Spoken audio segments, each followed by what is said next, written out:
This is Democracy Now! I'm Amy Goodman. We end today's show looking at the climate emergency. Thousands of climate activists marched Saturday through Milan, Italy, as leaders from around the world met for the pre-COP26 summit during a year that's seen record-breaking heat waves, floods and fires.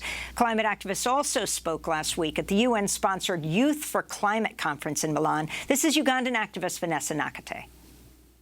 My name is Vanessa Nakate, and I live in Kampala, Uganda, a country that has one of the fastest changing climates in the world. In the past few years, I have seen more and more how the climate crisis is affecting the African continent, which is ironic given that Africa is the lowest emitter of CO2 emissions of all continents except for Antarctica.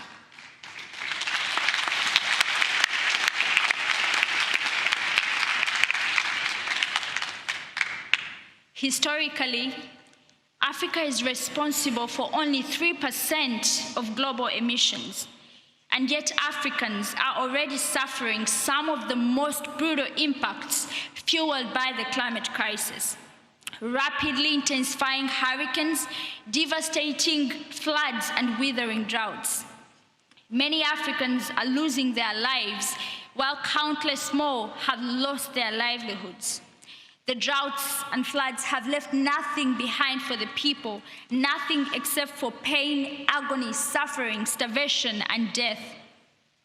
A recent World Bank report warned that we could see up to 86 million people in sub-Saharan Africa alone displaced due to rising sea levels, desertification, declining fresh water, and food scarcity. Over the past few months, there have been deadly heat waves and wildfires in Algeria and devastating flooding in countries like Uganda and Nigeria. And the UN has declared that Madagascar is on the brink of the world's first climate change famine. Tens of thousands of people are already suffering catastrophic levels of hunger and food insecurity after 4 years without rain. Who is going to pay for Madagascar? And of course, this is not just happening on the African continent. Hurricanes Imar, Maria, Dorian, and Harold have left some islands in the Caribbean and Pacific totally uninhabitable. 6 million Bangladeshis have become displaced as a consequence of climate change. By 2050, 17% of the country's coastline will vanish underwater, creating an estimated 30 million climate refugees.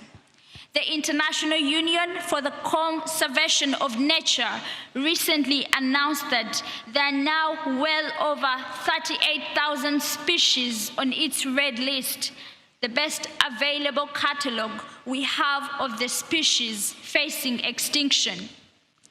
Who is going to pay for the lost islands of the Caribbean and Pacific? Who is going to pay for the communities who must flee the Bangladeshi coastline? Who is going to pay for the thousands of species that fall off of the scientists' red list and into the oblivion? How long shall the land mourn? How long shall the farms lay in ruins? How long shall the herbs of every field wither? How long shall the animals and the birds perish? How long shall children be given up for marriage because their families have lost everything to the climate crisis? How long shall children sleep hungry because their farms have been washed away, because their crops have been dried up because of the extreme weather conditions? How long are we to watch them die of thirst in the droughts and gasp for air in the floods? What is the state of the hearts of the world leaders who watch this happen and allow it to continue? Our leaders are lost and our planet is damaged. Loss and damage used to be something people thought of as happening only in the global south. As we have seen in the recent months with wildfires in California and Greece and floods in Germany and Belgium, loss and damage is now possible everywhere. Everywhere I go, leaders fall over themselves to say how they will achieve net zero by such and such a date to mitigate the worst impacts of the climate crisis.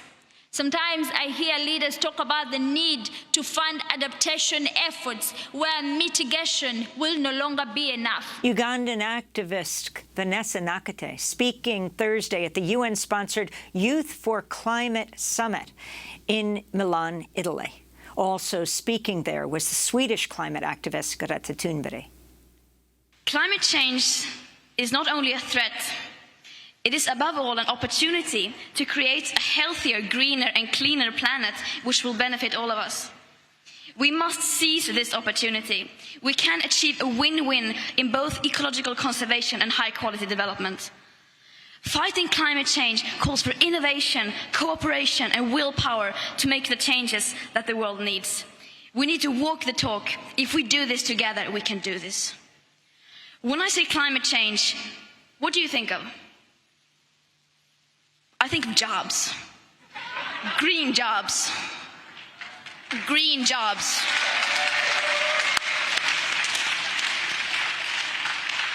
We must find a smooth transition towards a low-carbon economy. There is no planet B. There is no planet blah, blah, blah, blah, blah, blah, blah. This is not about some expensive, politically correct green act of bunny hugging or blah, blah, blah. Build back better, blah, blah, blah. Green economy, blah, blah, blah. Net zero by 2050, blah, blah, blah. Net zero by 2050, blah, blah, blah. Net zero, blah, blah, blah. Climate neutral, blah, blah, blah. This is all we hear from our so-called leaders. Words. Words that sound great, but so far has led to no action. Our hopes and dreams drown in their empty words and promises. Of course, we need constructive dialogue, but they've now had 30 years of blah, blah, blah, and where has that led us? Over 50% of all our CO2 emissions have occurred since 1990, and a third since 2005. All this while the media is reporting on what the leaders say that they are going to do instead of what they are actually doing. And then not holding leaders accountable for their action, or rather inaction. And don't get me wrong, we can still do this. Change is not only possible, but urgently necessary, but not if we go on like today. They say they want solutions, but you cannot solve a crisis that you do not fully understand. You cannot balance a budget if you do not count all the numbers. And as long as we ignore equity and historic emissions, and as long as we don't include consumption of imported goods, burning of biomass, etc., etc., and as long as clever accounting is one of the most efficient ways of reducing emissions, we won't get anywhere.